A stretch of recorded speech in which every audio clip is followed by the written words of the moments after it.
माजी खासदार आणि भाजप नेत्या नवनीत राणा यांना पुन्हा एकदा सामूहिक बलात्कार आणि जीवे मारण्याची धमकी मिळाली आहे। स्पीड पोस्टद्वारे त्यांच्या अमरावती येथील कार्यालयात धमकीचं पत्र पाठवण्यात आले। पत्रात पंतप्रधान नरेंद्र मोदी यांचाही उल्लेख असून अत्यंत आक्षेपार्ह भाषेचा वापर करण्यात आलाय। पोलिसांनी तक्रार मिळाल्यानंतर तपास सुरू केला असून अमरावती गुन्हे अन्वेषण शाखेची टीम राणा यांच्या घरी पोहोचली आहे। मिळालेल्या माहितीनुसार हे धमकीचे पत्र हैदराबाद येथून पाठवण्यात आले। जावेद नावाच्या व्यक्तीच्या नावाने स्पीड पोस्ट करताना नोंद करण्यात आली आहे।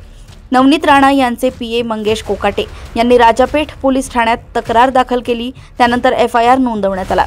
आता या पत्रामागे खरा सूत्रधार कोण आहे आणि त्याचा उद्देश काय होता याचा शोध पोलीस घेत आहेत। पत्रात आरोपीने केवळ नवनीत राणा यांनाच धमकावलं नाही तर त्यांच्या मुलांसमोरच त्यांच्यावर बलात्कार करण्याची भाषाही वापरली आहे। तसेच गंभीर परिणाम भोगण्याचीही चेतावणी दिली आहे। अमरावती आणि हैदराबाद पोलीस मिळून या प्रकरणावर काम करतायत।